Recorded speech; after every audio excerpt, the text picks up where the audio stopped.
আজকে আমাদের মূল অডিয়েন্স যেহেতু তরুণ এবং যুবকেরা, সেজন্য আমি প্রিয় নবী সাল্লাল্লাহু আলাইহি সাল্লামের তারুণ্যের কয়েকটি খণ্ড এবং ছোট ছোট চিত্র আপনাদের সামনে তুলে ধরতে চাই, যা আমাদের তরুণদের পথ দেখাবে, পথ নির্দেশ করবে এবং তাদের জীবনকে বিনির্মাণ করতে সহায়কের ভূমিকা পালন করবে বলে আমি বিশ্বাস করি ইনশাআল্লাহ তাআলা।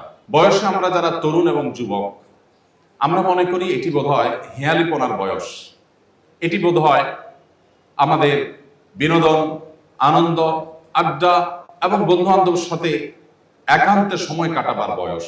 আমরা মুহাম্মদ সাল্লাল্লাহু আলাইহি সাল্লামকে দেখি, তার তারুণ্যে তিনি কর্মমুখর ছিলেন, কাজের প্রতি অত্যন্ত মনোযোগী একজন মানুষ ছিলেন।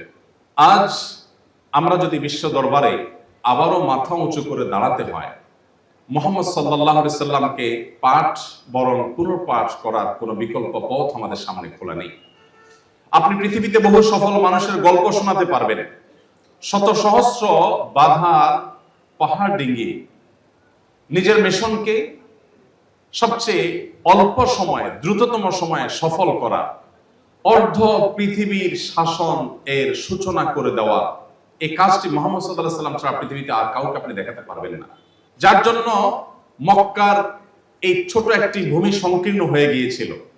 যিনি তার প্রিয় মাতৃভূমিতে টেকাটাই যার দায় ছিল, পা রাখবার মতো কোনো জায়গা যখন তিনি পাচ্ছিলেন না, মদিনার মানুষেরা তাকে যখন ওয়েলকাম করে মক্কা থেকে এনে মদিনায় স্থান দিয়েছিল, জায়গা দিয়েছিল, আশ্রয় দিয়েছিল, সেই মুহাম্মদ সাল্লাল্লাহু আলাইহি সাল্লাম মাত্র 10 বছরের ব্যবধানে এমন এক রাষ্ট্র, এমন এক পৃথিবীর সূচনা করে গেছেন, যে অল্প কিছু সময়ের মধ্যে খোলাফায়ে রাশেদার শাসনামলে অর্ধ পৃথিবী মুসলমানদের পদানত হয়েছে।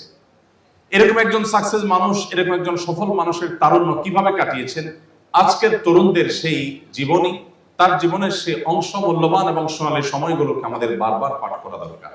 সময়ত উপস্থিতি, আমি যেটি বলছিলাম, আমাদের তরুণদের একটা বড় অংশ মনে করে যে তারুণ্যটাই হলো খেলতামাশা করা, আনন্দ বিনোদন করা এবং আড্ডা মারা এবং একান্তে হেয়ালিপনা করে, দুষ্টমি করে, মজা করে, সিরিয়াসনেস ছাড়া একটা লাইফ পার করার নাম।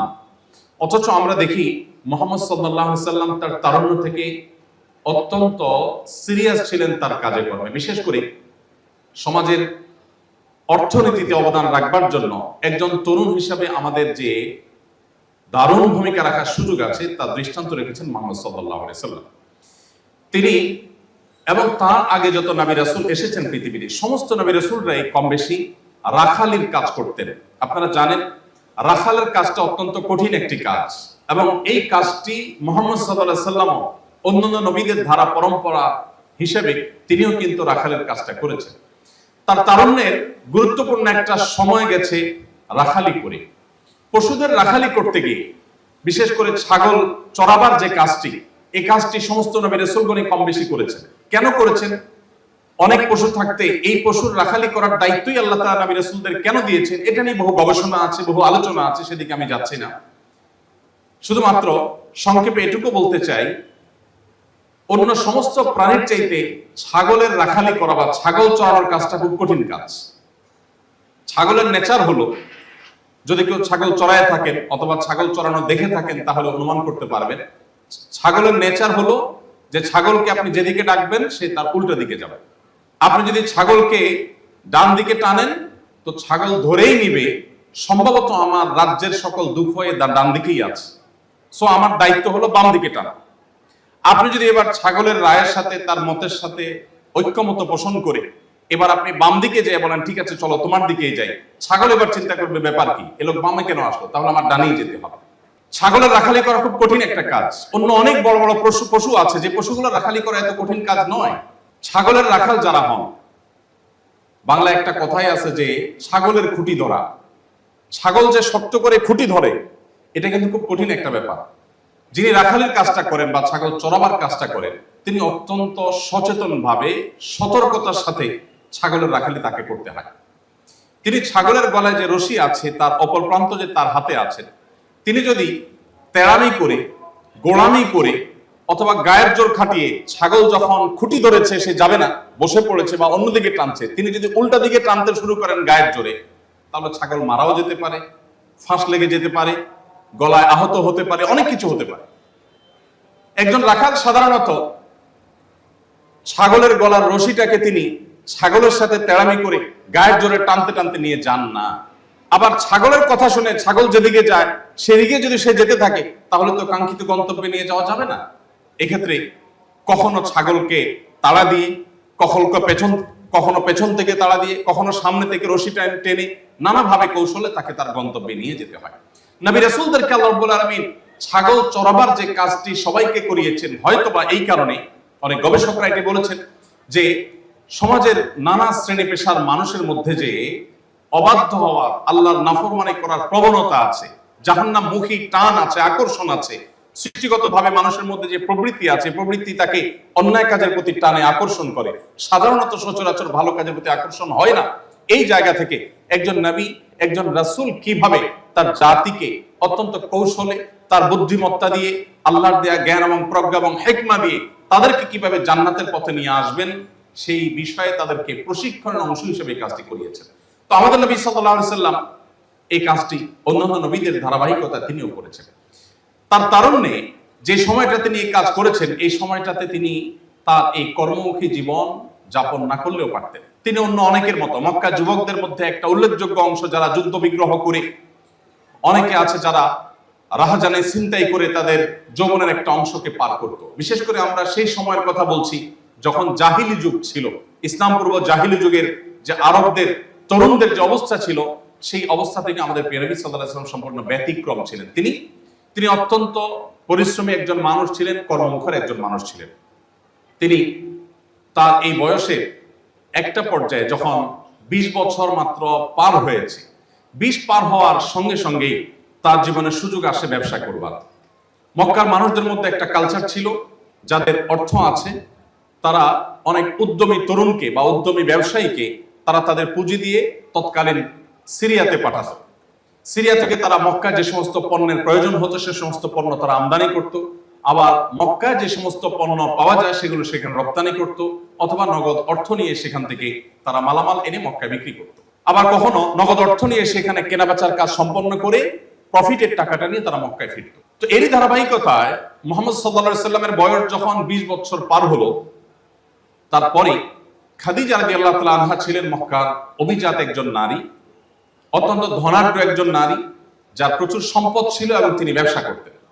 তার ব্যবসা পরিচালনার পদ্ধতি হতো, সিরিয়াতে যারা যেত তাদের কাছে তিনি টাকা দিয়ে দিতেন, তাদের কাছে তখনকার মুদ্রা দিয়ে দিলে তারা সেখানে গিয়ে ব্যবসা করতেন এবং তার প্রফিটের অংশ ভাগ খাদিজা রাদিয়াল্লাহু তাআলা আনহাকে দিতেন।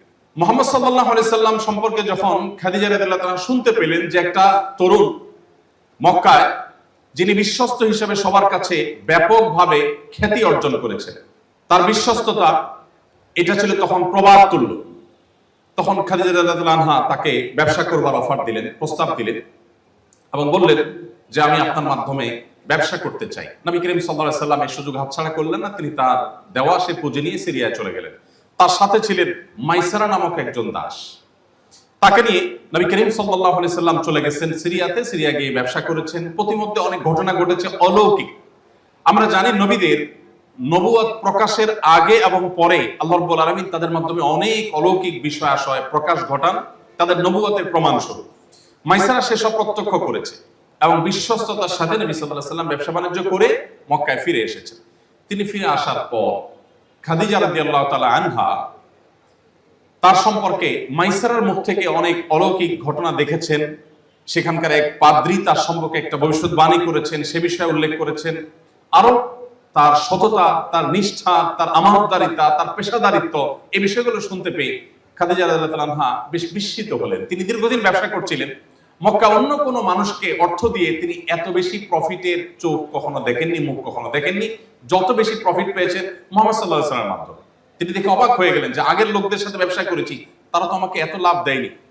একই প্রক্রিয়ায় ব্যবসা হয়েছে কিন্তু এই লোক আমাকে অনেক লাভ দিয়েছে। তার মানে লোকটা বিশ্বস্ত, আমানতদার, পেশাদার, তিনি সিরিয়াস তার কাজের ব্যাপারে। তখন খাদিজা রাদিয়াল্লাহু তাআলা আনহা তারই এক বান্ধবীর মাধ্যমে মুহাম্মদ সাল্লাল্লাহু আলাইহি সাল্লামকে বিবাহের প্রস্তাব দেন। মুহাম্মদ সাল্লাল্লাহু আলাইহি সাল্লাম সে বিবাহের প্রস্তাবে সম্মতি দেন এবং তার চাচা আবু তালেব নিজে খুতবা দিয়ে সে বিবাহ সম্পন্ন করেন। নবী করিম সাল্লাল্লাহু আলাইহি সাল্লামের জীবনের এই অংশটুকু আপনাদেরকে শোনাবার উদ্দেশ্য হলো আমরা তরুণরা যারা মনে করি আমাদের এখনো কাজের বয়স হয়নি, আমাদের এখন খেলাধুলার বয়স, আনন্দ বিনোদনের বয়স, সংস্কৃতিতে ডুবে থাকার বয়স, আড্ডার মধ্যে আমাদের লেগে থাকার বয়স, আমার মনে হয় নবী করিম সাল্লাল্লাহু আলাইহি ওয়াসাল্লামের এই জীবনীতে আমাদের জন্য শেখার মতো অনেক বিষয় রয়েছে, নেওয়ার মতো অনেক বিষয় রয়েছে। বিশেষ করে একজন মানুষ তার জীবনের কোনো অংশই তার কাছে মূল্যহীন হতে পারে না, তারুণ্য সবচেয়ে মূল্যবান বিষয়। নবী করিম সাল্লাল্লাহু আলাইহি ওয়াসাল্লাম বলেছেন, লা তাযালু কদমা আবদিন ইয়াউমাল কিয়ামতি হাত্তা ইউসআলা আন আরবা। চারটি প্রশ্নের উত্তর দেওয়া ছাড়া কিয়ামতের দিন আল্লাহর কাছে কোনো মানুষ তার দুটি পা নাড়াতে পারবে না।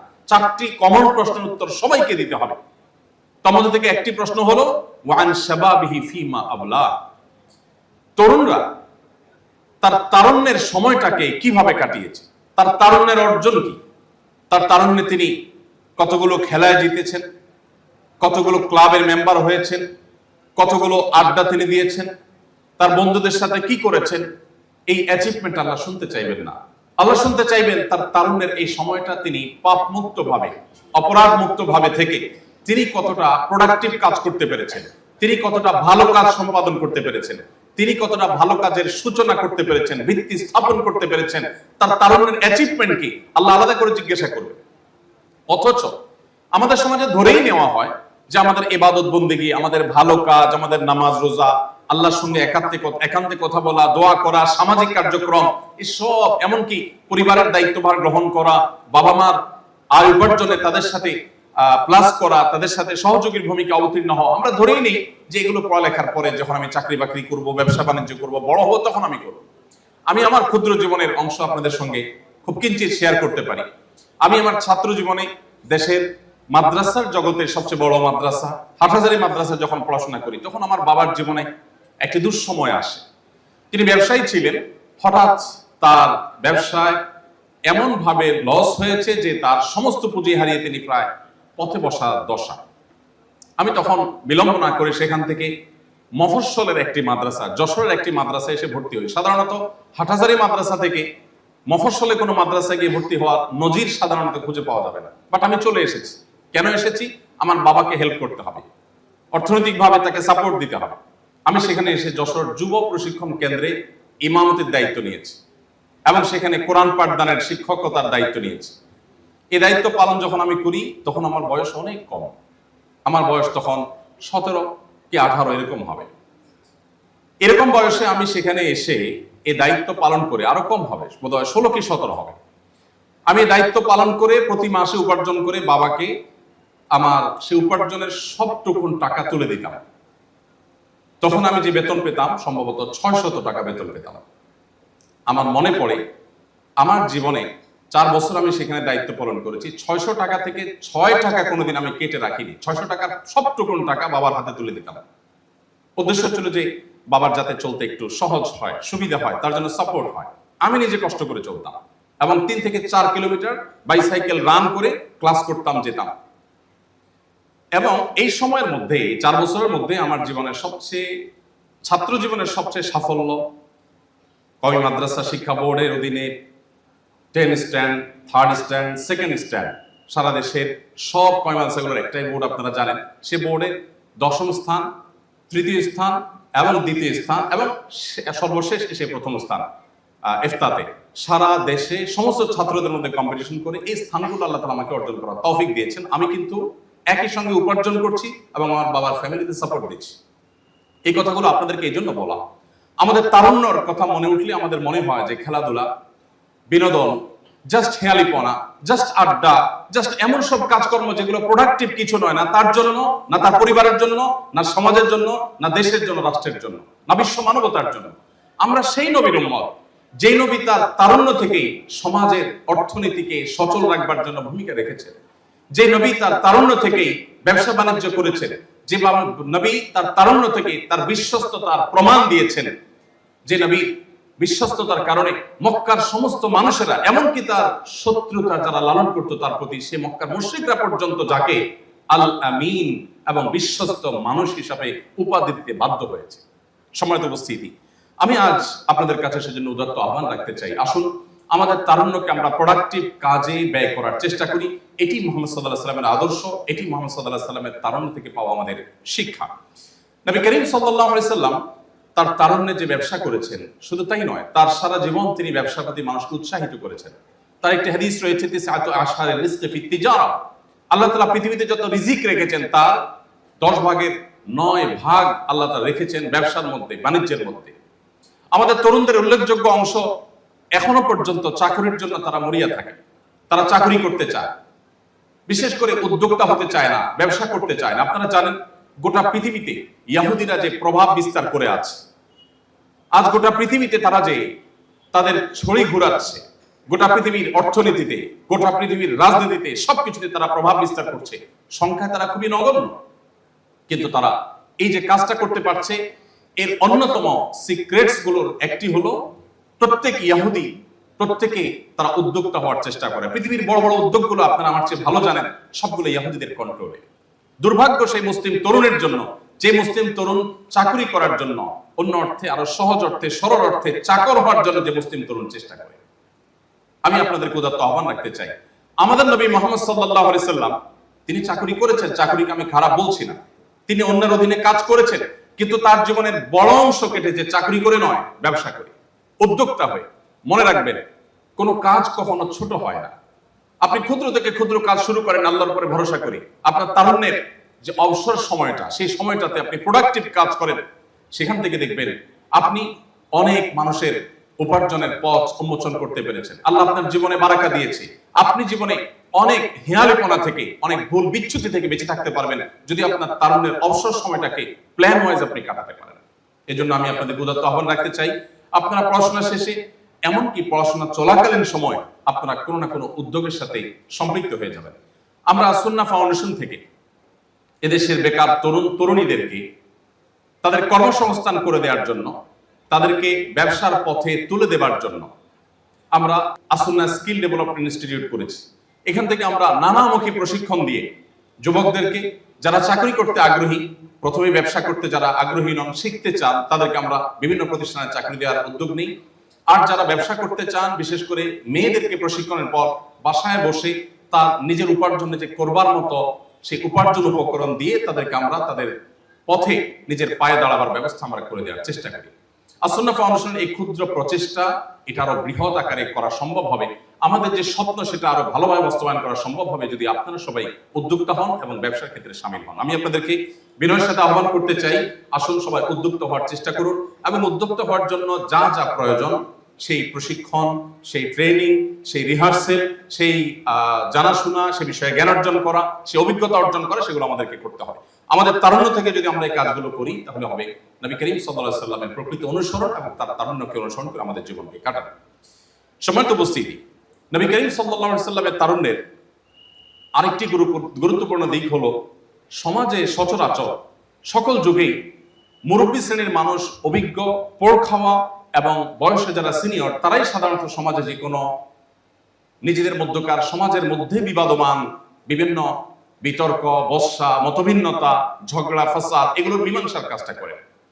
মুহাম্মদ সাল্লাল্লাহু আলাইহি সাল্লাম সেই তরুণ ছিলেন যিনি তারুণ্য থেকেই সমাজের মানুষের মধ্যকার বিবাদমান সমস্ত ঝগড়া, ফাসাদ দূর করবার জন্য সব প্রণোদিত হয়ে তিনি উদ্যোগী হতেন এবং তিনি সেগুলো দূর করার জন্য ভূমিকা রাখতেন। ঐতিহাসিক একটা ঘটনা প্রত্যেক সিরাত পাঠক মাত্রই জানেন, আপনারা বারবার হয়তো পড়েছেন। নবী করিম সাল্লাল্লাহু আলাইহি সাল্লামের তারুণ্যে, তার যৌবন বয়সে এরকম একটি কাজ করবার সুযোগ এসেছে, যখন মক্কার কাবা ঘরকে পুনর্নির্মাণ করবার উদ্যোগ নেওয়া হয়েছিল। নবী করিম সাল্লাল্লাহু আলাইহি সাল্লামের দাদা আব্দুল মুত্তালিবের নেতৃত্বে এবং কুরাইশ বংশের নেতৃস্থানীয় ব্যক্তিবর্গের উদ্যোগে মক্কার কাবা ঘরের যে দেয়াল, যে স্থাপনা, এটা বহু পুরাতন হওয়ার কারণে এটা ভেঙে পড়ছিল এবং কিছু অংশ ধ্বংসপ্রাপ্ত হয়েছে। সেখানে যে কেউ লাফ দিয়ে প্রবেশ করে যেতে পারত। তখন তারা উদ্যোগ নিলেন যে এটাকে পুনর্নির্মাণ করা হবে। পুনর্নির্মাণ উদ্যোগ যখন নেওয়া হলো, পুনর্নির্মাণ করাও হলো, যখন এটার ফিনিশিং এ এসে আমরা যে হাজরা আসওয়াদ পাথর দেখি, কালো পাথর, এই পাথরটি স্থাপন করার প্রশ্ন আসলো, তখন তাদের মধ্যে মতবিরোধ দেখা দিল। কুরাইশের বিভিন্ন অংশ, তাদের বিভিন্ন উপগোত্র, তাদের মধ্যে এটা নিয়ে বিবাদ, বচসা শুরু হয়ে গেল, কে এই সম্মানজনক কাজটা করবে। তখন প্রত্যেকেই যার যার মতো করে দাবি তুললো যে আমরা এটা রাখবো, আরেক গোত্র বললো আমরা রাখবো। এই যে একটা বিবাদ শুরু হয়ে গেল, কোনোভাবে এটাকে মীমাংসা করা যাচ্ছিল না। আপনারা জানেন সেই সময়ের আরবের মানুষেরা সামান্য একটু ওটের পানি খাওয়াকে কেন্দ্র করে, যে একটা কুয়া থেকে কার ওট আগে পানি খাবে, কার ওট পরে পানি পান করবে, জাস্ট এই ছোট্ট বিষয়কে কেন্দ্র করে তারা যুদ্ধে লিপ্ত হয়ে যেত এবং যুগ যুগ ধরে প্রজন্মের পর প্রজন্ম তারা সেই যুদ্ধকে ধরে রাখতো। সেই সময়ে মক্কার হাজর আসদ, কাবার হাজর আসদ পাথরে, কালো পাথর স্থাপন করাকে ঘিরে যে বিবাদ তৈরি হলো, সে বিবাদ যখন মীমাংসা করা যাচ্ছিল না, তখন আশঙ্কা হলো যে একটা মহাযুদ্ধ তাদের মধ্যে চালু হবে, শুরু হবে, যেটা হয়তো যুগ যুগ ধরে, বংশকে বংশ ধরে, প্রজন্মের পর প্রজন্ম সেটা টেনে যেতে হবে। এরকম কঠিন সময়ে তারা সিদ্ধান্ত নিল, ঠিক আছে, আমরা যেহেতু বিবাদমান পরিস্থিতিতে কোনো ঐক্যমতে পৌঁছতে পারছি না, আমরা এমন এক ব্যক্তির মীমাংসাকে সবাই মেনে নিব, আমরা একমত হই, যে ব্যক্তি আজ আমাদের এই আলোচনার পর সবার আগে কাবা ঘরে এসে প্রবেশ করবে। আল্লাহ রাব্বুল আলামিনের ইশারা ছিল নবী করিম সাল্লাল্লাহু আলাইহি ওয়াসাল্লাম বিশ্বকে নেতৃত্ব দিবেন, তার আদর্শ পৃথিবীর সবচেয়ে শক্তিশালী আদর্শ হবে, তার অনুসারী পৃথিবীর সবচেয়ে বেশি হবে, তিনি পৃথিবীতে সবচেয়ে বেশি সময় ধরে অমর থাকবেন। এরকম একজন মহামানবকে আল্লাহ রাব্বুল আলামিন তার তারুণ্য থেকেই সমাজে বিবাদমান বিভিন্ন ঝগড়া ফাসাদের, বিভিন্ন বিবাদমান যে মতপার্থক্যগুলো আছে সেগুলোকে মীমাংসা কাজে ব্যবহার করবেন। আল্লাহ তাআলা তার রাসূল মুহাম্মদ সাল্লাল্লাহু আলাইহি ওয়াসাল্লাম, তরুণ মুহাম্মদ সাল্লাল্লাহু আলাইহি ওয়াসাল্লামকে মসজিদে প্রবেশ করলেন। তখন তিনি নবুয়তের দায়িত্ব বুঝে পাননি।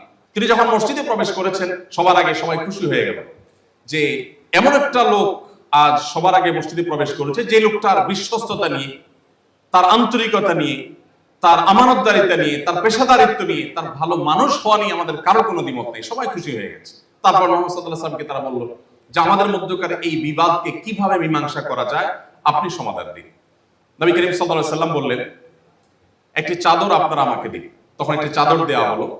নবী সাল্লাল্লাহু আলাইহি ওয়াসাল্লাম সেই চাদরের কালো পাথরটাকে তুলে ধরলেন, তুলে ধরে বললেন যে আপনারা যতগুলো গোত্র ক্যান্ডিডেট আছেন, যে পাথরটাকে আপনারা স্থাপন করতে চান, সবাই এই চাদরের চারপাশ ধরে এটাকে উত্তোলন করে যেই বরাবরে যেই লেভেলে এটাকে স্থাপন করতে হবে সে পর্যন্ত আপনারা নিয়ে আসেন। তখন বিবাদমান সব গোত্রগুলো চাদরের চারপাশ ধরে সেটাকে উত্তোলন করলো।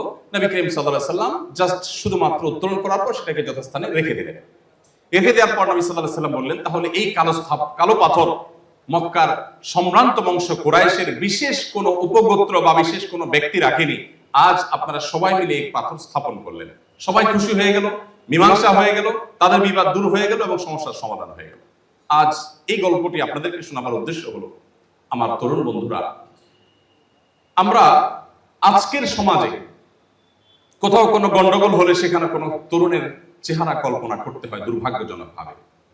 কোনো বাসে কোনো হেল্পারকে মারধর করার কোনো ঘটনা শুনলে সেখানে কোনো কলেজ বা ইউনিভার্সিটি কোনো স্টুডেন্ট থাকতে পারে, সেই ধারণা আমাদের জন্ম হয়। কোথাও কোনো গন্ডগোল ফাসাদ হলে সেখানে সমাজের অন্য বয়সীদের তো বটেই, তরুণদের সেখানে অন্তর্ভুক্তির বিষয়টি আমাদের সামনে ফুটে ওঠে। মাস্তানি করা, গায়ের জোর দেখানো, ঝগড়া ফাসাদ সৃষ্টি করা, এরকম একটা আবহাওয়া আমাদের সমাজের তরুণদের একটা অংশকে আমরা দেখি তারা সৃষ্টি করে। মুহাম্মদ সাল্লাল্লাহু আলাইহি সাল্লামের অনুসারী হিসাবে অ্যাজ এ মুসলিম আমরা যদি সমাজে বরং যে কোনো বিবাদকে মীমাংসা করবার জন্য, যে কোনো বিবাদকে দূর করবার জন্য আমরা যদি উদ্যোগী হই, তবেই হবে সেটি হবে নবী করিম সাল্লাল্লাহু আলাইহি সাল্লামের প্রকৃত অনুসরণ। আল্লাহ তাআলা আমাদের সবাইকে সেই তৌফিক দান করুন। নবী করিম সাল্লাল্লাহু আলাইহি সাল্লামের তারুণ্যের আরো দু একটি দিক আমি তুলে ধরতে চাই। তিনি তার তারুণ্যকে সব সময় চেষ্টা করতেন সকল প্রকার কলুষ থেকে মুক্ত রাখবার। আমাদের সমাজে অঘোষিতভাবে এটা এস্টাবলিশড হয়ে গেছে যে তারুণ্য এটা ইবাদতের জন্য উপযুক্ত বয়স নয়। কোন তরুণ যদি নামাজ কালাম পড়া ধরে, কোন তরুণ যদি দাড়ি রাখে, কোন তরুণী যদি হিজাব করে, কোন তরুণী যদি শালীন পোশাক পরিধান করে, কোন তরুণ যদি ভালো কোনো কাজ করে, সমাজের মানুষ অনেকটা অবাক হয়ে যায়, খোদ বাবা মা অবাক হয়ে যায়। ব্যাপার কি, এই বয়সে এসব কি দরকার? তার মানে হলো এই বয়সটা হলো পাগলামি করার, এই বয়সটা হলো উন্মাদনার, এই বয়সটা হলো হেয়ালিপনার, এই বয়সটা হলো উচ্ছৃঙ্খলতা, এই বয়সটা হলো যত সব অন্যায়, অবিচার, অত্যাচার, এই সমস্ত কাজের। ভালো হতে হবে কখন? যখন আসলে আর খারাপ কাজ করার কোনো শক্তি থাকবে না। রিটায়ারমেন্টের পরে, বৃদ্ধ হওয়ার পর, তখন তসবিহ নিয়ে মসজিদে বসে যেতে হবে, অথবা তবলিগের চিল্লায় চলে যেতে হবে, কোন পীরের মুরিদ হইতে হবে, মসজিদে গিয়ে বসে থাকতে হবে। মসজিদের মুয়াজ্জিন খাদেম তারা ঠেলে বের করবে, চাচা বাসায় যাবেন না। ওই বয়সটাকে আমরা রেখে দিয়েছি ইবাদত বন্দেগীর জন্য। খুবই দুর্ভাগ্য। আমি আবারও সেই হাদিস রিপিট করতে চাই। প্রিয় নবী সাল্লাল্লাহু আলাইহি সাল্লাম বলেছেন, যৌবনকালে আপনি কি করেছেন, এই প্রশ্নের উত্তর আপনাকে আলাদা করে আল্লাহ তাআলা জানতে চাইবেন এবং এই প্রশ্নের উত্তর আপনাকে দিতে হবে। নবী করিম সাল্লাল্লাহু আলাইহি সাল্লাম আমাদের তারুণ্যকে ইবাদতের মধ্যে, ভালো কাজের মধ্যে কাটাবার নির্দেশ করেছেন। দেখুন, আমাদের সমাজে তারুণ্যকে ভালো কাজে কাটাতে হয় না, এই যে একটা ধারণা এস্টাবলিশড হয়ে গেছে, যার ফলশ্রুতিতে বার্ধক্যের সময়টার জন্য আমরা ইবাদতকে তোলা রেখে দেই, আমরা জমা রেখে দিই যে বার্ধক্যে আমরা করব। যারা নিজের ইবাদত এবং ভালো কাজকে বার্ধক্যের জন্য তোলা রেখে দিয়েছে, আপনাদেরকে আমি বলতে চাই, সেই সময়টাতে আপনার তারুণ্যে করা বিভিন্ন অপরাধ, বিভিন্ন অন্যায়, বিভিন্ন অবিচার, কখনো কোনো রিকশাওয়ালার উপরে হামলে পড়েছেন দু চার বন্ধু মিলে, তারুণ্যের উচ্ছলতার কারণে কখনো কোথাও মাস্তানি করে অবিচার করেছেন, কাউকে গালমন্দ করেছেন, কখনো হেয়ালিপনা করে কোনো অশ্লীলতায় গা ডুবিয়েছেন। আপনি যে বয়সে এসে ভালো কাজ করতে চাইবেন, ইবাদত করতে চাইবেন, সেই বয়সে আপনার সেই চিত্রগুলো সব চোখের সামনে ভেসে উঠবে। আপনি একটা সময় প্রচন্ড খারাপ মানুষ ছিলেন, আপনি অনেক অন্যায় অবিচার করেছেন, আপনি অনেক নোংরামতে জড়িয়েছিলেন, এই বিষয়গুলো আপনাকে তাড়িয়ে বেড়াবে। অপরাধ বোধের এই অদৃশ্য দাহন আপনাকে জ্বালাতে থাকবে। আপনি মানুষের চোখে ফেরেশতা হয়ে যেতে পারেন, হাজী সাহেব হয়ে যেতে পারেন, মসজিদ কমিটির সেক্রেটারি সভাপতি সাহেব হয়ে যেতে পারেন, কিন্তু দিন শেষে আপনার নিজের ভেতর থেকে আপনাকে বলবে, আমি তো মেয়েদেরকে টিজ করতাম বন্ধুদের সাথে, আমি তো অন্যের প্রাইভেসিকে হরণ করতাম, আমি তো অনেক নোংরামি নষ্টামির সাথে জড়িয়েছিলাম, আমি অনেক মাস্তানি মাতবরি করে নিরীহ মানুষের উপরে জুলুম করেছিলাম, আমি মিথ্যাচারে ডুবেছিলাম, আমি অন্যায় অশ্লীলতায় ডুবেছিলাম। সেই চিত্রগুলো যখন আপনার চোখের সামনে ভেসে উঠবে, তখন আপনার বার্ধক্যের কোনো ইবাদত আপনাকে তৃপ্তি দিবে না, কোনো সেজদা আপনার পরিতৃপ্তি আনবে না, কোনো ভালো কাজ আপনাকে তৃপ্ত করবে না, আপনার শত শত হাজার হাজার লক্ষ লক্ষ টাকার দান আপনাকে কখনো তৃপ্তি এনে দিবে না। এজন্য ভালো কাজের বয়স বার্ধক্য নয়, বরং তারুণ্য। নবী করিম সাল্লাল্লাহু আলাইহি সাল্লামের সেই হাদিসটি আপনারা নিশ্চয়ই জানেন, 7 শ্রেণীর মানুষকে আল্লাহ রাব্বুল আলামিন কিয়ামতের ভয়াবহতম দিনে আরশের নিচে ভিআইপি প্যান্ডেলে স্থান দিবেন। কিয়ামতের যে দুঃসহ পরিস্থিতি থাকবে, মাথার খুব কাছাকাছি সূর্য অবস্থান করবে, বৈজ্ঞানিকভাবে এত কাছাকাছি অবস্থান করলে মানুষ ছাই হয়ে যাওয়ার কথা, কিন্তু হবে না। আখিরাতের সেই জগৎটা ডিফারেন্ট হবে, মানুষকে আল্লাহ তাআলা এমন ভাবে সৃষ্টি করে মানুষের মরণ বলতে কিছু থাকবে না, জাস্ট আযাব হবে, শাস্তি হবে। সেই ভয়াবহ দুঃসহ পরিস্থিতিতে আল্লাহ তাআলা আরশের নিচে যাদেরকে ছায়া দিবেন, সেই 7 শ্রেণী মানুষের মধ্যে এক শ্রেণী হলো শাবুন নাশা ফি ইবাদাতিল্লাহ, সেই তরুণ যে তরুণ তার তারুণ্যকে আল্লাহর ইবাদতে কাটিয়েছে। আমি আমার তরুণ বন্ধুদেরকে বলতে চাই, তারুণ্যে আপনি বহু হেয়ালিপনা করেছেন, অনেক খেয়াল খুশি মতো চলেছেন, বন্ধুদের সাথে হাসি তামাশা আড্ডাবাজি করে কাটিয়েছেন। সালাহাতু সঙ্গে বুদি দিল খারাস আজ মুদে এক জামানা খাকে বাস। ফার্সি ভাষার একজন কবির একটা কবিতার অংশ আমি পাঠ করলাম। তিনি বলেছেন, বহুকাল তো পাথর হয়ে কাটিয়েছ, কিছু সময়ের জন্য একটু মাটি হয়ে দেখো। পাথর হওয়ার কি অনুভূতি, সেটা তুমি অনেক ট্রাই করেছ। একটু মাটি হওয়ার, বিনীত হওয়ার, বিনয়ী হওয়ার, ভালো মানুষ হওয়ার, আল্লাহর ইবাদত গুজার বান্দা হওয়ার আলাদা একটা তৃপ্তি আছে, অবর্ণনীয় স্বাদ আছে। তুমি সেই তৃপ্তি কিছু সময়ের জন্য হল অনুভব করে দেখো। আমি আপনাদেরকে আহ্বান করতে চাই, আসুন তারুণ্যকে আমরা ভালো কাজের মধ্য দিয়ে সাজাই। আমার তারুণ্য হবে মানব সেবামূলক কাজে দ্বারায়, আমার তারুণ্য হবে আমার বাবার অর্থনীতিতে অংশগ্রহণ করে সাপোর্ট করা, আমার তারুণ্য হবে সমাজ এবং রাষ্ট্রে ভূমিকা রাখার, যেভাবে আমাদের বৈষম্য বিরোধী ছাত্র আন্দোলনের সময় আমাদের তরুণরা দেখিয়েছে, ঠিক সেভাবে জাতির সকল কল্যাণ কাজে তরুণদের ভূমিকা থাকবে সবার আগে। তরুণরা তাদের সমস্ত ভালো কাজকে তোলা রেখে দিবে বার্ধক্যের জন্য, এটা কখনো যথাযথ হতে পারে না। অন্তত মুহাম্মদ সাল্লাল্লাহু আলাইহি সাল্লামের মতো সর্বকালের সবচেয়ে সফল মানুষ, সর্বকালের সবচেয়ে দ্রুততম সময়ে নিজের মিশনকে সবচেয়ে সাফল্যের চূড়ান্ত শিখরে পৌঁছানো মানুষটা, তার একজন অনুসারী হিসেবে আপনার তারুণ্যকে আপনি হেয়ালিপনার মধ্যে কাটাবেন, এটা হতে পারে না। এই জন্য আসুন 5 ওয়াক্ত নামাজ আপনি একজন তরুণ, একজন তরুণী হিসেবে জীবনে কখনো ছাড়বেন না। মনে রাখবেন, তরুণ বয়সে যে নামাজ ছেড়ে দিয়েছেন, এর জন্য আল্লাহ তাআলা ছাড় দিবেন না। আপনি বার্ধক্যে গিয়ে নামাজ পড়েছেন কি পড়েছেন না, তার চেয়ে বড় প্রশ্ন হবে তারুণ্যে তুমি নামাজ পড়েছো কিনা। ডক্টর খন্দকার আব্দুল্লাহ জাহির রহমাতুল্লাহি আলাইহি এই বিষয়কে খুব বেশি উৎসাহ দিতেন। স্যার বলতেন, তার কথা তিনি বলতেন যে আমার মতো দাড়ি পাকা বুড়ো মানুষ আমি তাহাজ্জুদ পড়ে আল্লাহর তত বেশি প্রিয় পাত্র হতে পারবো না, তোমরা তরুণরা 5 ওয়াক্ত নামাজ টাইমলি পড়ে আল্লাহর যতটা প্রিয় পাত্র হতে পারবে। এজন্য আমরা চেষ্টা করব তো ইনশাআল্লাহ।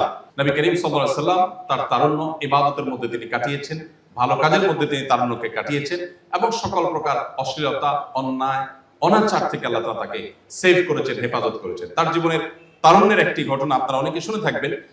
একবার তিনি তার বন্ধুদের সাথে কোথাও ঘুরতে যাবেন, একটু একান্তে সময় কাটাতে যাবেন, তারুণ্যের যে উচ্ছলতা সেটা একটু দেখতে যাবেন, বন্ধুদের সাথে আগ্রহ প্রকাশ করলেন এবং বন্ধুদের সাথে তিনি গেলেন। কোথাও একটা বিবাহের অনুষ্ঠানে তারা প্রবেশ করলেন। সেখানে তৎকালীন যুগে যে সমস্ত বিষয় হতো, সেখানে সকল আয়োজনে মাদকদ্রব্য এটা সবচেয়ে কমন বিষয় ছিল। সেখানে নর্তকের নাচ থেকে নিয়ে গান, মিউজিক সব ছিল, উশৃঙ্খলতার সকল আয়োজন ছিল। মুহাম্মদ সাল্লাল্লাহু আলাইহি ওয়াসাল্লাম সেখানে বন্ধুদের সাথে প্রবেশ করার সাথে সাথেই আল্লাহ রাব্বুল আলামিন তার এই নবীকে, যিনি তখন নবুয়তের দায়িত্ব বুঝে পাননি কিন্তু তিনি নবী, সেই মুহাম্মদ সাল্লাল্লাহু আলাইহি ওয়াসাল্লামকে তরুণ বয়সেই আল্লাহ রাব্বুল আলামিন এমন ভাবে ঘুমে আচ্ছন্ন করে দিলেন, তার শরীর ভেঙে এমন ভাবে ঘুম এসে পড়লো, তিনি শুয়ে পড়লেন, কোনোভাবে তিনি জেগে থাকতে পারলেন না। এবং রাতভর যত উশৃঙ্খলতা হয়েছে সেখানে, সেই বিবাহের অনুষ্ঠানে, তার কোনো ছিটে ফোঁটাও তাকে স্পর্শ করলো না। তিনি ঠিক তখন ঘুম থেকে জেগে উঠলেন যখন দেখলেন রাত পোহানো হয়ে গেছে, সবার সকল উশৃঙ্খলতার সকল আয়োজন শেষ হয়ে গেছে, পরিসমাপ্ত হয়েছে। তখন তিনি ঘুম থেকে জেগে উঠলেন এবং তিনি ফিরে আসলেন।